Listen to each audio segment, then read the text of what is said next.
Urban policy in the San Francisco area is a bit of a national lightning rod. Their housing crisis is the result of NIMBYs, or gentrification, depending on who you ask. There's no law and order, or maybe too much. Basically, the bipartisan consensus is that this whole Bay Area is a cautionary tale about whatever it is that I was already mad about. But as we'll show you in this video, the Bay Area has a remarkable history of forward-thinking planning policies, despite its fractured governance. And there's no reason to believe that the problems they're facing now can't be fixed in the next decade. So, without further ado, here is an overview of urban planning in the Bay Area. In the 1700s, the whole Bay Area had only around 10,000 indigenous people. The largest language group was what we now call the Ohlone today, and they lived dispersed across tiny settlements. Like LA, the Bay was claimed on paper by the Spanish Empire in the 1540s, but the locals had no idea until 1776. That's when Spanish missionaries came in, put up this mission, and started converting natives to Christianity, enticing them to sign up with free food and shelter. And by free, I mean working from dawn until 8 p.m. An artist on a Russian voyage later described the situation, saying, "I have never seen one laugh. I have never seen one look one in the face. They look as though they were interested in nothing." Under this cemetery are the roughly 3,000 bodies of converts who died of disease, starvation, and backbreaking labor. But the missionaries could rest easy, because at least they got to go to heaven. By the time the California genocide rolled around after U.S. annexation in 1848, there weren't many native Californians left here to displace or kill. In fact, there were only 34 natives left living on the San Francisco Peninsula. The state's Native American Heritage Commission only found 14 possible genocide-related deaths in the Bay Area. But there also weren't many settlers either. In 1842, this Mexican census only identified 196 people in the settlement of San Francisco, and actually 38 were labeled here as natives. So remote and irrelevant was the town that in the Mexican-American War, the US took it without firing a single shot. But then it was 1849, and you know what that means: 49ers. The California Gold Rush established San Francisco as a jumping-off point for frantic prospectors. In fact, you could call it a Golden Gate, growing the population past 56,000 by 1860. But San Francisco's real advantage was being the first Pacific port connected to the US rail network in 1869. From this point on, the population grew explosively, passing 233,000 by 1880. And since the tracks ended on the eastern side of the bay, another city called Oakland started growing there too.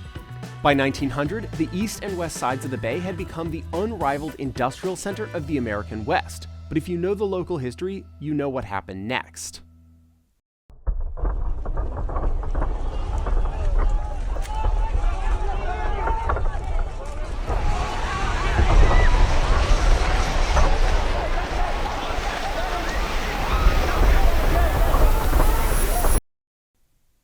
On the morning of April 18, 1906, an earthquake hit San Francisco, leveling buildings and rupturing gas lines. The fires burned for 3 days, destroying 80% of the city. Most estimates fall around 3,000 killed and 300,000 left homeless. The city looked like it had been hit by a nuclear bomb, and many outside observers predicted no less than the end of San Francisco. But San Francisco was about to shock the world. They seized the opportunity to rebuild the city more beautifully than ever before. The famous Daniel Burnham had just published a plan to remake San Francisco as a Paris on the Pacific. So the city got to work just kidding, they told him to f off. Here's what they did instead. First, they built earthquake cottages as temporary shelter for refugees. To speed up rebuilding, they waived building permits and standards as investments poured in. The Phelan building here is a great example of the taller, heavier, and structurally unregulated San Francisco that was being built in the years right after the earthquake. It wasn't exactly safety conscious, but it allowed developers to build 20,000 buildings in 3 years on land bought cheap from starving refugees. The transit system also got a revamp, with the company United Railroads switching from underground cables to overhead electricity.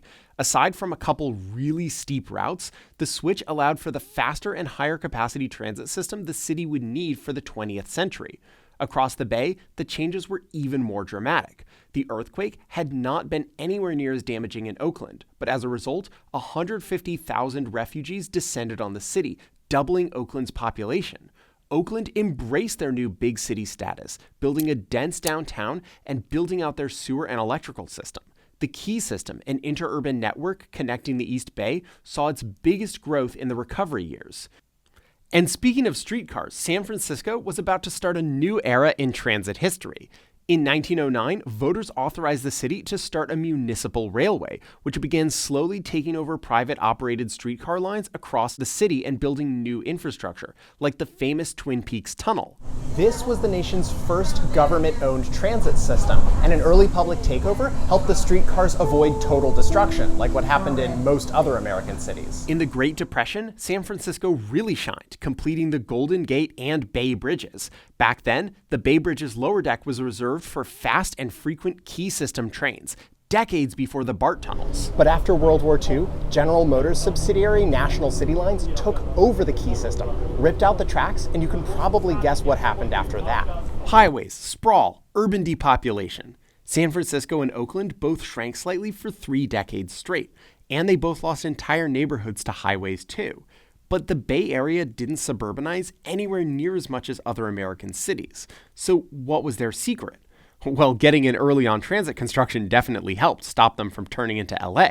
But there's lots of videos about BART. The real secret was land use regulation. You've probably noticed that on a map of the Bay Area, there's a lot of undeveloped green and not a lot of sprawl. For that, you can thank an organization called the Greenbelt Alliance. They've been working since 1958 to stop suburban sprawl and have managed to hold the line surprisingly well using 3 main strategies. First, 1.2 million acres is already protected as government or nonprofit-owned wilderness preserves. That's the green area on this map. But the 2.1 million acres of tan area is privately owned and protected by 2 other forces. California's Williamson Act, passed in 1965, lets farmers dramatically lower their property tax assessment in return for maintaining a rolling 10-year commitment to not develop their land. The Greenbelt Alliance has also secured 33 urban growth boundaries in cities across the region, often by ballot initiative. Here in Fremont, all this green area is functionally off limits to development. Now, if they wanted to rezone it for development, they would have to comply with the famously onerous California Environmental Quality Act, which requires a lengthy environmental review. Lastly, the Bay Area has worked to relieve development pressure by channeling new construction to areas that are already developed. Under SB 375, California has been waiving CEQA reviews for dense housing near transit since 2008. And that same year, the region's MPO gave local governments funding incentives to build around transit with priority development areas. Here's how it works. Participating governments get technical assistance and planning grants and get prioritized when applying for OBAGs, a regional infrastructure grant program. The PDAs are now active under 70 governments across the region. Then, in 2022, they introduced another program called the Transit-Oriented Communities Policy, and it includes some cutting-edge provisions like displacement protections and parking maximums, while giving local governments flexibility to control the upzoning process. Here in the Bay, smart growth pays. So then why is it so expensive to get an apartment near a BART station?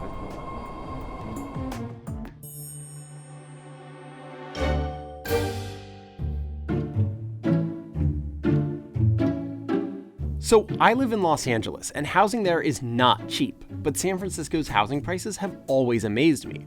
San Francisco's regional HUD fair market rent is $2,780 for a 1-bedroom. That's 33% more than LA. To explain the problem, most urban planners will point to the fact that in 2023, the entire Bay Area permitted about 1.4 new multifamily units per 1,000 residents. But that's only 8% lower than LA County's permitting rate. We also have to look at demand. In the last 10 years, the San Francisco area has seen 12.7% more jobs, while Los Angeles has seen just 9.7%. That's certainly a difference maker. But on this graph, you can also see that San Francisco is nowhere near the top. Most of the big gains are in fast-growing Sunbelt cities. Austin takes the cake with 45.9% more jobs than 10 years ago. Yet their one-bedroom fair market rent is just $1,650. And that might have something to do with them permitting 14 new multifamily units per 1,000 residents in 2023, 10 times the rate of San Francisco. The difference is only partially from zoning. Like we talked about in the LA video, California makes every region upzone to accommodate new housing every 8 years as part of the housing element process, and the Bay Area has upzoned to accommodate 441,176 new housing units over the next 8 years. But this time, the Department of Housing and Community Development released a special report saying the city of San Francisco was guilty of obstructing the construction permitting process, rendering the upzoning ineffective. The report said, San Francisco has perfected the art of avoiding obligations under state housing laws by maneuvering around them through local rules that exploit loopholes. In a state document on housing, this is the meanest thing you could possibly write, but the tough love actually paid off. And in 2024, San Francisco made big reforms to the construction approval process. Many of the reforms are just taking away tools from the NIMBYs. Some applications, like the state density bonus, will now be able to sail through with no hearings at all. And once a project gets approved, there will no longer be an opportunity to appeal the approval. The city is also giving themselves a 30-day clock for determining CEQA exemptions applications, and has functionally eliminated the need for conditional use applications in wealthy neighborhoods. So there you go, Doomers. It's possible that in the coming decades, the streetcar suburbs could be getting some much-needed tall buildings. And if that doesn't work, the region has started losing tech jobs thanks to AI layoffs. So either way, a cheaper bay should be just around the corner.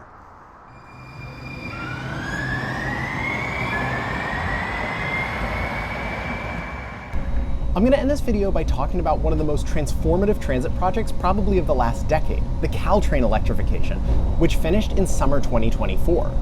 This project not only lays the groundwork for California high-speed rail, but has turned a slow diesel commuter line into a speedier, higher capacity service. Most news has focused on the 59-minute travel time for express trains from San Francisco to San Jose, but the real-time savings is for local trains, which have gone from 100 minutes to 76, thanks to the superior acceleration of EMUs. Look at that acceleration! Leaders hope the better schedule will help win back the roughly 60% of riders who never returned to BART and Caltrain after the pandemic. You probably know Bay Area trains have had an exceptionally tough time recovering post-pandemic, thanks to remote work in the tech sector. And it's true that long-term, BART will probably have to reduce frequencies a bit. But it's easy to lose track of the fact that local bus and light rail ridership has kept pace with national recovery rates. It's possible that the Bay Area is simply changing to more local travel patterns.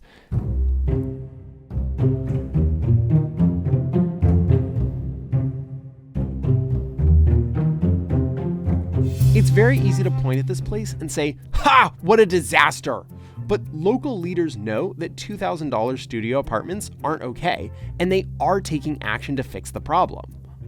In some ways, San Francisco is a success story for how a region can fight the powers of suburbanization and win, becoming so beautiful and perfect that you'd gladly pay thousands of dollars a month to live there. With a city like that, you can't stop the haters from hating.